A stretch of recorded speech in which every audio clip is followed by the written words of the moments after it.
कहानी बालक ध्रुव की ध्रुव तारा बनने की। स्वयंभू, मनु और शतरूपा के दो पुत्र थे, प्रियवत और उत्तानपाद। उत्तानपाद की सुनीति और सुरुचि नामक दो पत्नियां थीं। राजा उत्तानपाद को सुनीति से ध्रुव और सुरुचि से उत्तम नामक दो पुत्र उत्पन्न हुए। यद्यपि सुनीति बड़ी रानी थी, परंतु उत्तानपाद का प्रेम सुरुचि के प्रति अधिक था। एक बार सुनीति का पुत्र ध्रुव अपने पिता की गोद में बैठा खेल रहा था। इतनी में ही सुरुचि वहां आ पहुंची।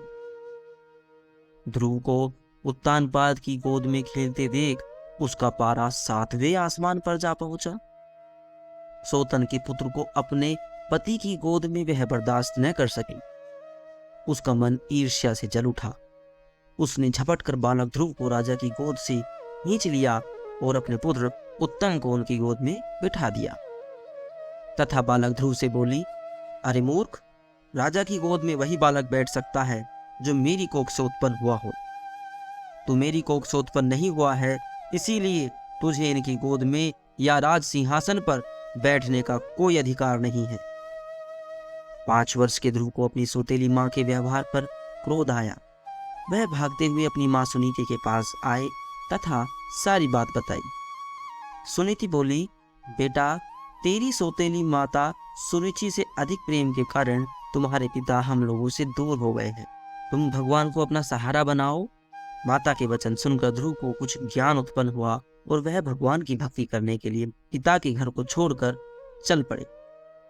मार्ग में उनकी भेंट देवर्षि नारद से हुई। देवर्षि ने बालक ध्रुव को समझाया, किंतु ध्रुव नहीं माना। नारद ने उसके दृढ़ संकल्प को देखते हुए ध्रुव को मंत्र की दीक्षा दी।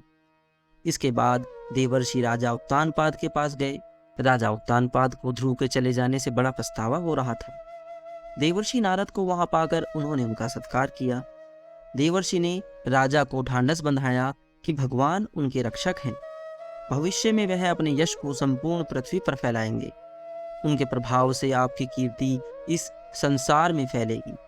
नारद जी के इन शब्दों से राजा उत्तानपाद को कुछ तसल्ली हुई। उधर बालक ध्रुव यमुना के तट पर जा पहुंचे तथा महर्षि नारद से मिले मंत्र से भगवान नारायण की तपस्या आरंभ कर दी। तपस्या करते हुए ध्रुव को अनेक प्रकार की समस्याएं आईं, परंतु वह अपने संकल्प पर अडिग रहे। उनका मनोबल विचलित नहीं हुआ। उनके तप का तेज तीनों लोकों में फैल गया। ओम नमो भगवते वासुदेवाय की ध्वनि बैकुंठ में गूंज उठी। तब भगवान नारायण भी योग निद्रा से उठ बैठे। ध्रुव को इस अवस्था में तप करते देख नारायण प्रसन्न हो गए तथा उन्हें दर्शन देने के लिए प्रकट हुए। नारायण बोले, हे राजकुमार, तुम्हारी समस्त इच्छाएं पूर्ण होंगी। तुम्हारी भक्ति से प्रसन्न होकर मैं तुम्हें वह लोक प्रदान कर रहा हूँ जिसके चारों ओर ज्योतिष चक्र घूमता है तथा जिसके आधार पर सब ग्रह नक्षत्र घूमते हैं। प्रलय काल में भी जिसका कभी नाश नहीं होता। सप्त ऋषि भी नक्षत्रों के साथ जिसकी प्रदक्षिणा करते हैं। तुम्हारे नाम पर वह लोक ध्रुव लोक कहलाएगा। इस लोक में 36 सहस्त्र वर्ष तक तुम पृथ्वी पर शासन करोगे।